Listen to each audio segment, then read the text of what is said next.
सोनाली फोगाट के परिवार ने हरियाणा के मुख्यमंत्री मनोहर लाल खट्टर से मुलाकात की और उनके सामने सीबीआई जांच की मांग की है। सोनाली फोगाट की बेटी, बहन और भाई सीएम से मिलने गए थे और परिजनों की मांग पर हरियाणा सरकार गोवा सरकार को सीबीआई जांच के लिए चिट्ठी लिखेगी।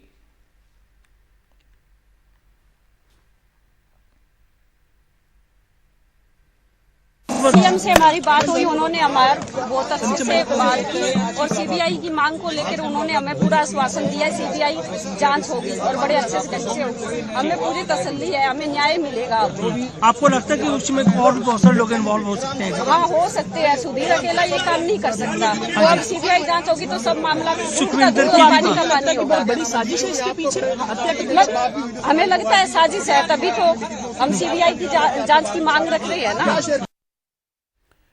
बीजेपी नेता और टिकटॉक के स्टार सोनाली फोगाट की मौत के मामले में एक और सीसीटीवी फुटेज सामने आया है। सोनाली का पीए सुधीर सांगवान इस तस्वीर में सोनाली को कुछ पिलाता हुआ नजर आ रहा है और माना जा रहा है कि इसी के बाद सोनाली की तबीयत खराब हुई। और इससे पहले सोनाली फोगाट का गोवा का एक सीसीटीवी फुटेज सामने आया था जिसमें उनकी हालत काफी खराब दिख रही है और वो ठीक से चल भी नहीं पा रही हैं। उनका पीए और आरोपी सुधीर सांगवान उन्हें पकड़कर ले जाता हुआ दिख रहा है और एक और आरोपी सुखविंदर भी वहां मौजूद है।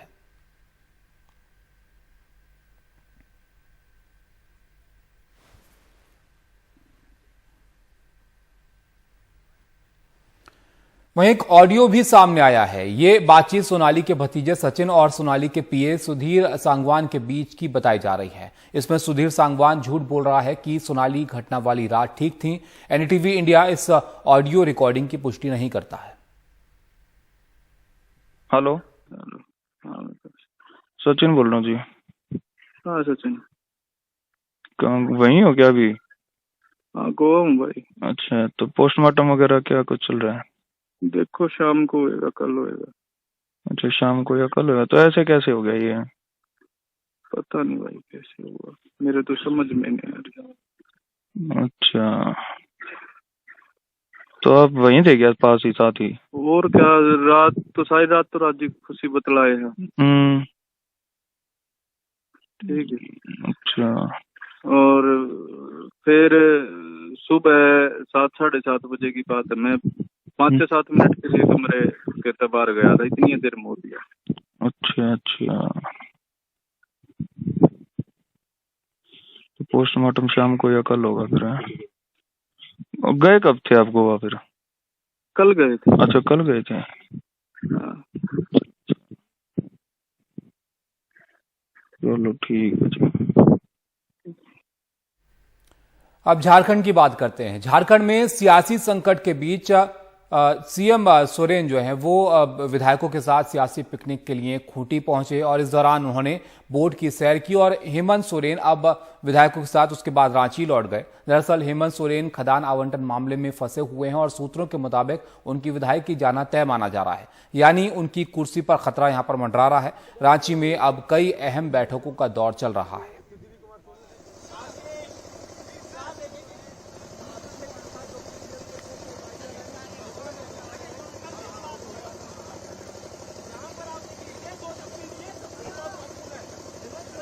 पिछले दिनों से जो यहाँ पर राजनीतिक गतिविधियाँ चल रही हैं और जिस प्रचार माध्यम से प्रदेश की सरकार को अस्थिर करने का जो एक यंत्र चालू है, तो उसी के चलते हुए उसकी समीक्षा करने के लिए हमारे सभी यहाँ के स्थानिक नेताओं, विधायक दल के सब सदस्यों और हमारे प्रदेश कांग्रेस कमेटी के उनसे चर्चा करके इसके बारे में जो भी उसकी समीक्षा की जाएगी और आगे क्या करना है सबसे चर्चा करके आगे की रणनीति तय करेंगे।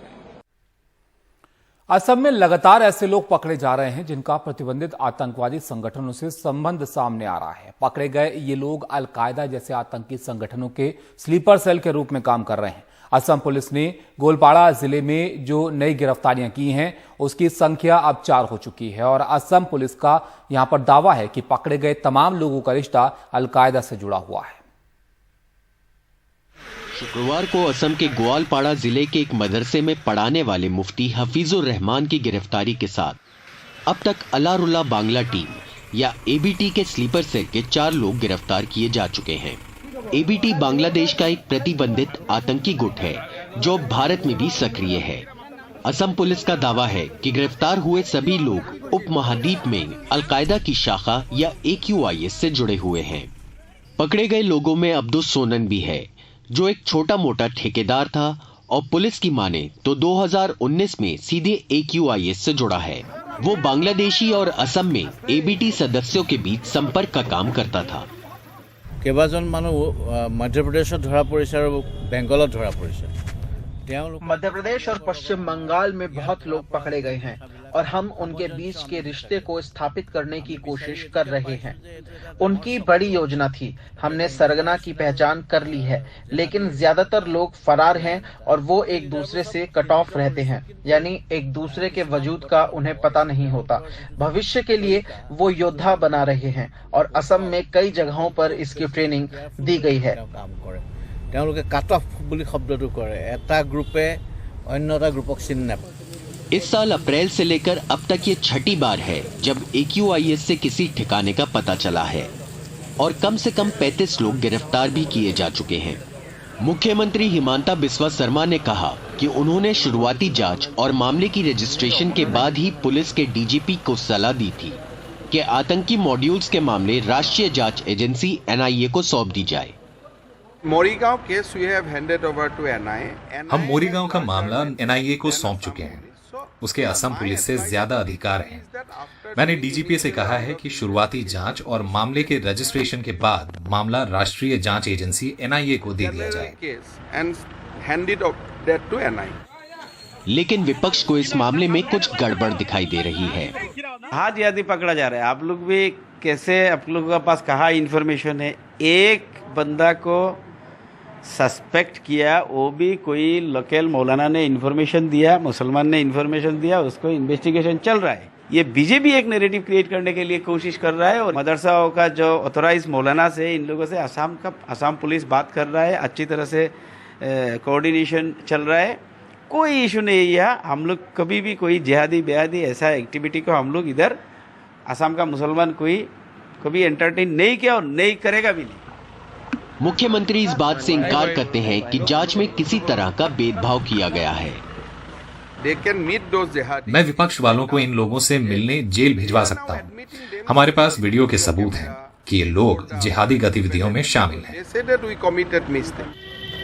लेकिन असम पुलिस के सामने अब चुनौती है 5 और बांग्लादेशी नागरिकों को पकड़ने की जो AQIS के सदस्य हैं और उनका अभी तक कोई सुराग भी नहीं मिला है। गुवाहाटी से रत्नदीप चौधरी की रिपोर्ट, NDTV इंडिया।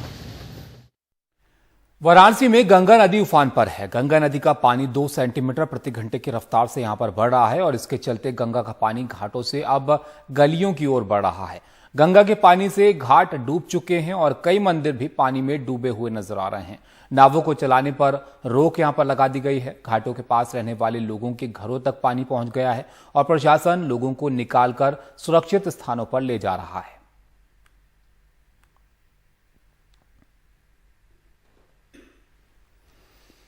प्रधानमंत्री मोदी आज अहमदाबाद में अटल पुल का उद्घाटन जो है उन्होंने कल किया और अटल ब्रिज साबरमती रिवर फ्रंट पर आपको बनाया गया है। अटल पुल करीब 300 मीटर लंबा है और 14 मीटर चौड़ा है। अटल पुल दरअसल एक फुटओवर ब्रिज है। साइकिल चालक भी इसका इस्तेमाल कर सकेंगे और इसे बनाने में 2600 मीट्रिक टन स्टील पाइप का इस्तेमाल किया गया है। साथ ही बहुत ही आकर्षक LED लाइट्स इस पर लगाई गई हैं।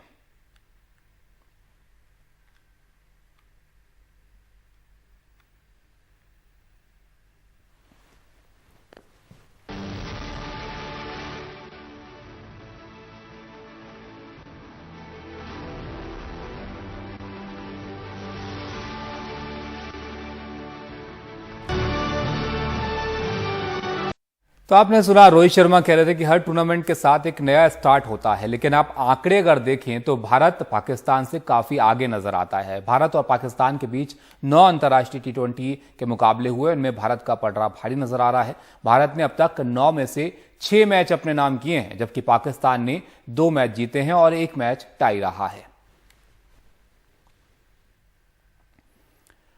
दोनों टीमें आखिरी बार करीब 10 महीने पहले दुबई में ही ICC T20 वर्ल्ड कप में 24 अक्टूबर 2021 को जो है आमने सामने खेली थी। भारत ने 20 ओवर में 7 विकेट खोकर 151 रन बनाए थे और भारत की ओर से तब कप्तान रहे विराट कोहली ने सबसे ज्यादा 49 गेंदों पर 57 रन बनाए।